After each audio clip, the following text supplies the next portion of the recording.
Welcome to FS-ISAC's podcast, FinCyber Today. These days, every financial firm is a target, no matter its size. Dana Turner, CISO of Union Bank and Trust in Nebraska, has been maturing his firm's incident response capabilities for decades and shared some thoughts with me about how his peers can prepare for a bad day long before it comes. Thank you so much for sitting down with me. I really appreciate it. I know it's a busy time, if you will. So let's talk about incident response, especially from the perspective of community institutions. I would love to hear, how you think about it from your perspective. We talk about it a lot of the time from a sector level, right? Public-private partnerships and all of that. But I'd love to hear about it from on the ground, where you are serving your customers with a small group of people. What is it like? Our story is a little weird. So it's really unique. So we do obviously the tabletops like everybody else, bank-wide, IT specific. But then one of the things that we do is we've actually started doing range exercises, pretty extensive range exercises. We started doing a couple that the ISAC provided back 2015, 2016, which spurred an idea for us to do kind of larger scales. Originally, it started off sector specific. We were going to find other financial institutions and get them involved and kind of do a capture the flag type thing. That quickly morphed into a cross-sector event that we've been doing for the last 4 years. This will be our 5th year.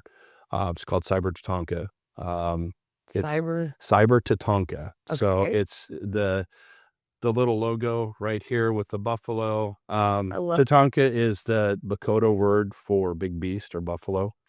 And essentially for the Plains people, that was their lifeblood. So it was their food. They used hides for shelter. There was religious significance. So it literally was their critical infrastructure. So that was the concept behind it. So anyway, there were several groups, a couple of electric companies that we have in Nebraska, military, so the Nebraska National Guard. There were military events that were out there that unless you actually had clearance, you couldn't participate in. So that pretty much shut the door for a lot of financial institutions being able to do that, even other organizations in different critical infrastructure sectors. So we decided that we were going to create an unclassed event based off of Cyber Flag, Cyber Shield, Lock Shields, the different military events that they have. So like I said, we've been doing that for about 4 years. We invite other financial institutions.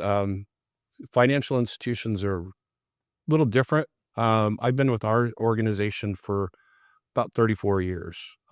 So I've worked with a lot of counterparts and peers at different organizations, and sometimes they participate with the ISAC, but you try to get them to come together and do things in a collaborative event like that, and it's dicey. So we've been actually the only bank that's been doing this in this event for going on 5 years. But we have insurance companies, there's transportation, so we hit 14 of the 16 critical infrastructure areas.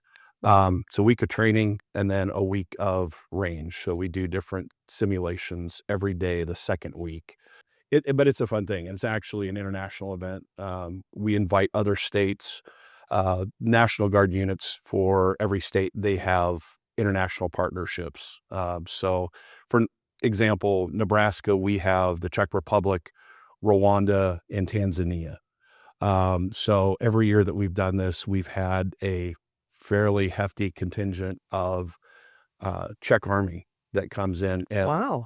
We integrate them in with the other teams or enclaves that we have. And the thing to remember with this, I had mentioned a capture the flag event before, but this is all non-competitive. So the whole idea is that we're trying to bring organizations in. Again, we'd love to have more banks come in, bring their incident response plans and exercise their plans. So that's the whole thing, is that we're about bring what you have. We'll put you into a range. We don't charge anybody for this. It's all partner supported. There's a little bit of funding that we get from the military just because there's a component that in order for them to train with us, we have to have that authorization and that funding come in. But like last year we do a Distinguished Visitors Day event on on Range Week. The Thursday, so it's all kinds of pomp and circumstance. You have 1-star generals, lieutenant colonels, commanders from cyber. No idea. Yeah, most people don't. I had no idea. But I had no idea when we were going to sit down that this was like the extent of what you were talking about. Yeah, so trying to tie in cross-sector collaboration with incident response. So because that's the problem. People don't exercise their plans. And for smaller institutions, it's really hard for them outside of tabletops. We talked a little bit about caps. Unfortunately, a lot of our member institutions, they just use that to check off a box to make the regulators happy. And that's the unfortunate thing. They need to do a better job. They need to exercise their plans. They need to pull them out off the shelves. And so, it doesn't matter whether they have a small team, like 1 or 2 people, or if they outsource, they still need to have a plan and know what to do when they have an event, because the events aren't stopping anytime soon. Warfare's changed. It's the nation states are no longer going after other countries. They're going after critical infrastructure, of which financial services is a part of. Yeah. And they're not going after just the big banks. They're going after the little banks. And I want to like press into that, because I feel like I would imagine that people are like, I'm small, like I'm no target. Yeah, and unfortunately you have money, and you are part of critical infrastructure. They're going to go after you. Now, their motivations, you never know what they are. I mean, there's still threat actor groups. One of the presentations that I do, I actually have a matrix of these are the different types of threat actors. These are their motivations. This is what they're after. And, it goes from nation states all the way down to hacktivists. And there's still those groups that are out there doing things. But and obviously the nation states, depending on where a financial institution is, they will target specific geographic areas, in relation to bases or other things that are there. At least that's kind of the telemetry that we're getting from some of the threat intelligence that we see. So it's not just the big boys anymore that are getting attacked. We're all in this together. And that's another reason we try to do what we do, is because we're safer together than we are apart. And for our more mature organizations that participate in our event, there's definite benefits actually bringing the less mature 1-2 person organizations into exercise with them, because we can teach them, we bring their skill level up, and everybody's better for it in the end. Wow, that is amazing. I told you it was going to go. No, that was amazing. So, okay, you said you've been with your bank for a little while. It's a short period of time. A few decades. A few decades. Can you tell me about like the evolution of how you have kind of come to realize that like this level of preparation is required? Yeah, so that's a little odd too. My background's in data. I got started right out of high school actually doing statistical process control for a small manufacturing company. That manufacturing company had a couple of contracts, but the president of the company there was a specific line of medical devices that he was manufacturing. And let's just say it was some sensitive data. Right. Of course, this IP. was, yeah, well, so it was actually dealing with the assessment of sex offenders. So you can imagine, and this was back in 88. But like Yeah, data. Okay, yeah. understood. So patient data, sensitive photos, those types of things. No security controls at all. And this is back when security really wasn't a thing. We barely had networks. I always tell the story. A lot of my friends went into data brokering and other things with data. I went the other side. So helped him to kind of write some security controls and some access controls into his system. That went into doing database work for banks, insurance companies, did CD-ROM production for a while, back when CD-ROM drives were the size of VCRs. And so if I have to tell you what a VCR is, there's going to be a generational issue. You don't have. Okay. I mean, I'm shocked that you even think that you have to get rid of VCRs, but okay, sure. And we did legal research information, so primarily with the state of Nebraska, so statutes, Supreme Court reports. Not really anything to do with security, but it was database work. There was a lot of parsing of data we were doing conversion of 9-track tapes, which if you ever seen a 9-track tape, it's a big deal. So I've been doing this for a while. Doing those data conversions, we modified and wrote a couple of retrieval engines to be able to access the data. So again, data background, and then kind of got back into doing some consulting, and that's how I ended up with Union Bank. Was their first IT employee back when. I think we were about $300 million. My first day that I started there, I had floor to ceiling computers that I needed to go install and a network to install, and that was So you built it from the ground. Built it from the ground up, yeah. And it was me for about 6 months. Then I got another person. So I've been through this. I know what it's like to try to operate an IT organization with 1 or 2 people. Over the years, we've grown, pretty much done everything in IT. We started our security practice shortly after Y2K. I had the opportunity to go to work for Motorola down in Scottsdale, and was convinced that it was probably better off to stay at the bank and continue on my path there. Which that was from one of my mentors and my boss at the time.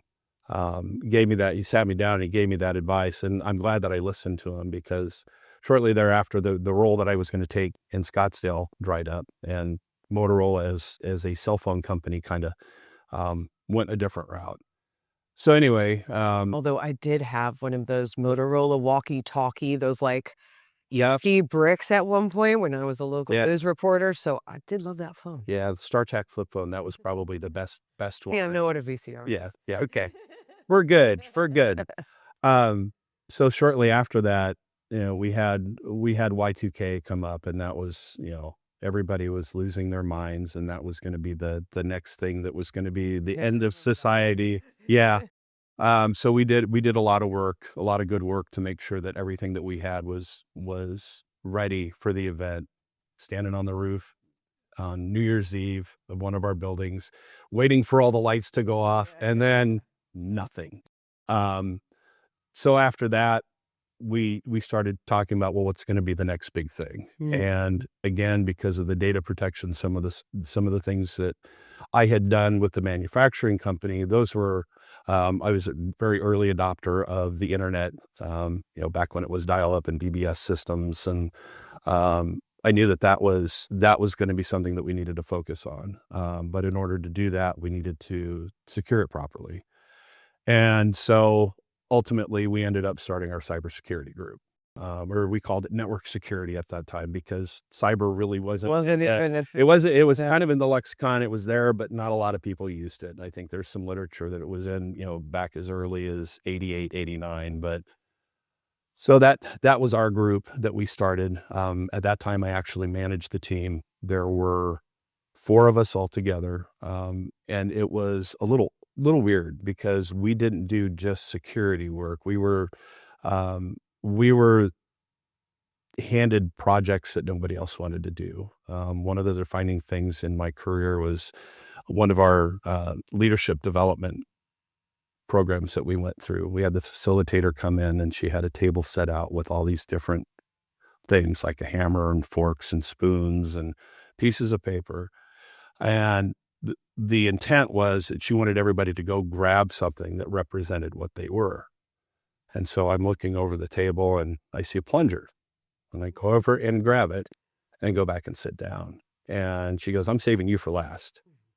And so she finally gets to me, and she goes, "Now, why the plunger?" And I said, "Well, because my team is the tool that people go to for jobs that they can't or won't do. And so that was kind of that was our thing for our security group. We created an ACH system for transferring one of our business lines. We started taking in large amounts of ACH, some that would have probably, had there been a problem, had there been any fraud, had there been some type of security issue, it probably would have bankrupted the bank. So we built a system to transfer all the way end to end, with exception for a little bit that's a race condition between transferring the file from us to the Fed. It was totally secure. And I was a firefighter, volunteer for about 10 years, also an EMT. Did a short stint as our training officer. And so that's where I came into the incident response, because there's a lot of similarities between incident response and fire service, EMS, law enforcement, and that directly correlates to cybersecurity or network security. The processes are the same. You end up with different tools. You're obviously doing different things in different areas, but the ethos, the steps yeah, are the same. Yeah. So it was a very easy concept for me to get, because I'd done the stuff in the fire service, and it resonated with me. It's like, this makes a lot of sense. And so took to it like fish in water. And, so I'd done speaking on that and trying to build, and again, that's what kind of got into the whole range concept. I've been trying to do more and more of that just to help people exercise their plans. Because again, that's the thing that most of the community institutions, smaller institutions, and even other smaller organizations in different sectors, that they just don't do. Is it because you think, so like you have all this wealth of experience that kind of, as you said, like lends itself to being like, well, what could go wrong? We better practice it before it does. What do you see across you know, the community institutions more broadly in terms of like, is it that there's just not the time because they're such small teams? There's not the knowledge of like, well, how would I actually all the test above? it? It's all the above. So, or my other answer would be, it depends. It really depends on the organization. The people that they have, their team size, whether or not they've had an incident, if they've got managed services, they may not worry so much about it, but ultimately it does come down to time. I mean, it actually takes, if you look at CAPS, we just had the CAPS breakfast this morning. It takes us about 6 months to plan and get that thing going.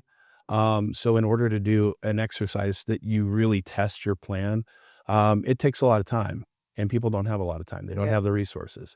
So it really depends on the size of the organization, and what their risk appetite is. Yeah. Well, you said, what would you recommend that like your peers, especially in other community institutions, you said test the plan. Okay, but what are the steps that they actually need to go through? What are the resources that they can access to be able to actually do it, given the fact that they might be a 1, 2, 5-man shop? Ultimately, it gets down to, one, you have to know what your risk exposure is. If you don't know that, it's kind of hard to pick a scenario that's actually going to affect you. There's the big one that's been a problem, still is a problem, phishing emails, business email compromise. Sure. That's a pretty easy one. The unfortunate thing is that people think, well, that's been around for 15 years. We don't need to worry about it. Well, it's still a problem. So identify the things that will cause you the most harm, cause your organization the most harm. And even more of a problem, right? Because in a way, because of, AI and DFAs, that's a whole nother thing. Cat's been out of the bag for a very long time with data. Now we have generative AI. The threat actors have been using that for a very long time. I remember a presentation that I did with the FBI back in 2014, and I had a slide on artificial intelligence and data mining out of inboxes. So, it's been 12 years, and that was just getting started now. Their capabilities have far extended what ours are as defenders. That's the other thing that people don't quite understand. There's a lot of really nefarious things that are possible that I'm surprised that we haven't started seeing yet, but we will, just with the amount of data that's out there, the generative AI technologies, deep fakes, stuff is getting better. The criminals, when they're doing their calls, and they can clone somebody's voice in a matter of seconds. I've heard some of those calls, and they're pretty convincing.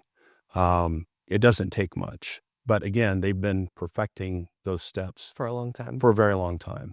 So what would you advise your fellow, your peers in the industry, how to go through and figure out how to build your own incident response plan for what you need? So first off, you have to have an inventory of your, we're trying to take it from the perspective of an inventory is any person, place, or thing. You don't need to go to that extent. Primarily, it's going to be your software systems, your electronic systems, anything that you have on your network. That's the linchpin. If you don't have a good idea of your inventory, what you have for devices, you don't know what to protect if you don't know what you have. So that's the first thing. Then again, to go in and do risk assessments based off of those systems, their exposure level.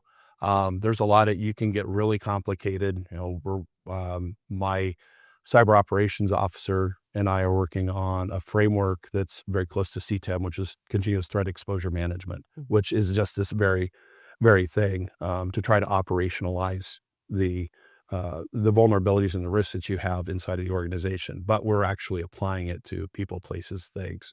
So you can start off pretty simply, but again, you've got to know what you have before you can protect it. And then you do risk assessments on the most important things, and then you can build your scenarios based off of potential attacks or potential threats to those systems and the vulnerabilities that they have. When you do these exercises that you're talking about, do you rope in other parts of the organization, like the executive, let's just the whole board? Can you kind of walk through who do you need to get involved, at least to test what they would do in a scenario? Yeah. So for us, we have a critical incident response team that's been defined for a lot of years, and it's a makeup of people from IT, legal, HR, that's in business units. So usually the managers or supervisors or directors of whatever business unit. For other institutions, if they don't have a team like that that's put together, they need to create one. They need to figure out, again, who matters, who needs to be involved. Obviously, you always want to have legal involved. If you don't have inside counsel, whoever your outside counsel is. And in a lot of cases, that's kind of that's a hit or miss, because there's a lot of firms out there that don't understand cyber. We happen to be fortunate enough that we have a couple that we've worked with for a lot of years, so it's pretty easy. And we also have inside counsel, so we get them involved. But you really have to know the players inside of your organization, know the ones that are going to have to make those decisions, because as security practitioners, we can advise, but in most cases, we shouldn't be making the decisions. That's up to our exec teams and ownership to do those. So they've got to figure out who they need to have involved from their organizational perspective. And then how often do you think that community institutions should be doing these kinds of exercises? How much practice is required? Enough where you can start getting some muscle memory. Because if you do it once a year, you're never going to get muscle memory. You might be a lucky organization that doesn't ever have any incidents. And unless you're practicing once every quarter, you're not going to end up with muscle memory. And so that's the whole concept, again, of what we're trying to do. Our institution, we do an all bank disaster recovery, business continuity exercise every year. We do the CAPS exercise. CISA actually has several scenarios that they have available. So they don't have to So you develop. don't have to invent You don't have yourself. to. Yeah. Yeah. My understanding is that, most community institutions, they're even too small to have, like, they outsource all of their security. So for whoever's managing that, how should they be working with their security providers to still do this kind of testing? So they need to have those managed service providers. They need to have them integrated into the response plan. Because you're never going to, for an institution like that, you never want to just turn everything over to your provider.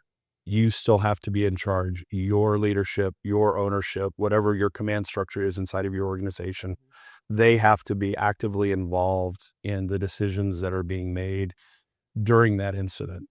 So while you may have somebody that's doing the technical things that is not part of your company, you still need to have your people engage with them. And there needs to be a very good line of communication so that you understand what they're doing and how what they are doing will affect you.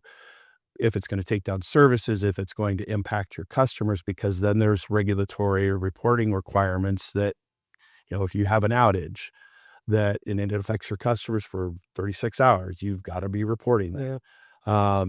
So it's managed services. You can't just be hands off and not let them run with the ball. You've got to be involved with it and calling the shots. What else do cyber defenders or whoever is actually responsible for security and incident response at community institutions, what else do they need to know? What other advice can you give them? Know your business, know your organization, have open conversations. If you have the ability, get to know your board. That's probably the biggest thing. We just had right before this, I had a call with our team talking about key risk indicators. Know the things that matter the most to your organization, because as IT professionals, security practitioners, there's a lot of numbers, there's a lot of metrics that are important to us, but ultimately it's your exec teams, it's your leadership, it's your board, what interests them, what's important to them, the systems, again, doing the inventory, knowing the things that really matter the most to them. That's the stuff that you need to know, and you need to be able to communicate to those individuals and still keep track of all the other stuff that is important to us. But ultimately, it's letting your leadership, your board have a comfort level with where you're at with your security posture.